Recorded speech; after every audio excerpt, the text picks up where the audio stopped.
ఈ మాసమునకై దేవుని వాక్యం. అంశం ఫోర్క్ మీ దగ్గర ఉంచుకొనండి. Topic keep the fork with you. ఒక యువతి ప్రాణాంతక వ్యాధితో బాధపడుతూ కేవలం 3 నెలలు మాత్రమే బ్రతుకుతుందని వైద్యులు చెప్పారు. ఆమె తన చివరి కోరికల గురించి చర్చించటానికి తన పాస్టర్ గారిని పిలిపించింది. ఏ పాటలు పాడాలి, ఏ బైబిల్ వచనాలు చదవాలి అనేవి అన్నీ సిద్ధం చేసుకున్నాక పాస్టర్ గారు వెళ్ళబోతూ ఉంటే ఆమె ఒక ముఖ్యమైన విషయం గుర్తుకు తెచ్చుకొని ఆమె ఉత్సాహంగా, పాస్టర్ గారు, మరో ముఖ్యమైన విషయం ఉంది. నన్ను సమాధి చేసేటప్పుడు నా చేతిలో ఒక ఫోర్కు చెంచా ఉంచాలి అని చెప్పింది. ఆ మాటకు పాస్టర్ గారు ఆశ్చర్యపోవటం చూసి ఆమె ఇలా వివరించింది. మా అమ్మమ్మ నాకు ఒక కథ చెప్పింది. చర్చి సర్వీసు అయిన తరువాత విందు అనగా భోజనము చేసేటప్పుడు పాత్రలను తీసేటప్పుడు ఎవరో ఒకరు వచ్చి మీ ఫోర్కును మీ దగ్గరే ఉంచుకోండి అని మెల్లగా చెప్పేవారు. అది నాకు చాలా ఇష్టమైన సమయం. ఎందుకంటే ఆ తరువాత అంతవరకు తిన్నదానికంటే రుచికరమైనటువంటి చాక్లెట్ లేదా ఫ్రూట్ సాలడ్, ఏదో ఒక ప్రత్యేకమైన డెజర్ట్ రాబోతుందని నాకు తెలుసు.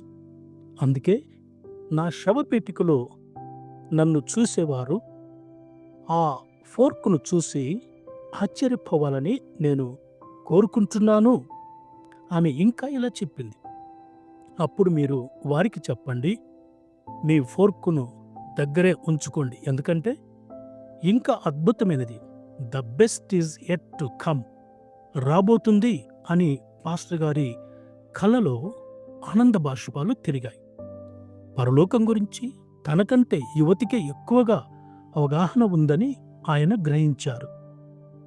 ఇది ఆత్మీయంగా మనం ఆలోచిస్తే యేసుక్రీస్తు మార్తతో ఇలా అన్నారు. యోహాను 11:25-26లో, అందుకు యేసు, పునరుత్థానమును జీవమును నేనే. నాయందు విశ్వాసముంచువాడు చనిపోయినను బ్రతుకును, బ్రతికి నాయందు విశ్వాసముంచువాడు ప్రతివాడును ఎన్నటికినీ చనిపోడు. ఈ మాట నమ్ముచున్నావా అని ఆమెను అడిగను. మన కష్టాలు తాత్కాలికమైనవని, అవి మనకు శాశ్వతమైన మహిమను చేకూరుస్తాయని బైబిల్ చెప్తుంది. యోహాను 16:33లో, నాయందు మీకు సమాధానము కలుగునట్లు ఈ మాటలు మీతో చెప్పుచున్నాను.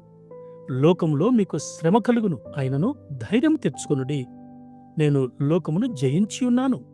2 కొరింథీ 4:17లో, మేము దృశ్యమైన వాటిని చూడక అదృశ్యమైన వాటిని నిదానించి చూచుచున్నాము గనుక క్షణమాత్రముండు మా చులకన శ్రమ మా కొరకు అంతకంతకు ఎక్కువగా నిత్యమైన మహిమ భారము కలుగజేయుచున్నది. 1 పేతురు 1:3-5 వరకు. మన ప్రభువగు యేసుక్రీస్తు తండ్రైన దేవుడు స్తుతింపబడునుగాక. మృతులలో నుండి యేసుక్రీస్తు తిరిగి లేచుట వలన జీవముతో కూడిన నిరీక్షణ మనకు కలుగునట్లు, అనగా అక్షయమైనదియు నిర్మలమైనదియు వాడబారదియునైన స్వాస్థ్యము మనకు కలుగునట్లు, ఆయన తన విశేష కనికరము చొప్పున మనలను మరలా జన్మింపచేసెను. కడవరి కాలమందు బయలుపరచబడుటకు సిద్ధముగానున్న రక్షణ మీకు కలుగునట్లు విశ్వాసము ద్వారా దేవుని శక్తి చేత కాపాడబడు మీ కొరకు ఈ స్వాస్థ్యము పరలోకమందు భద్రపరచబడి ఉన్నది. ముగింపులోనికి వస్తూ ఉన్న ఈ లెంట్ దినములలో మనము గుడ్ ఫ్రైడే మరియు ఈస్టర్ పండుగలను జరుపుకోబోతున్నాం.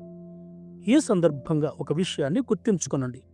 మన జీవితంలో రాబోయేది, వచ్చేటటువంటిది ఉత్తమమైనది అని ఆలోచించి మీరు భోజనం చేసేటప్పుడు ఫోర్కును చూసిన ప్రతిసారి ఇంకా మంచిది, శ్రేష్టమైంది రాబోతుంది అనే ఈ నిరీక్షణతో గుర్తు చేసుకుని మీరు ఉండాలని కోరుకుంటూ, ఈ మాసమంతా దేవుని కృప మీకు తోడయుండునుగాక. దేవుడు మిమ్మను బహుగా దీవించునుగాక. ఆమేన్.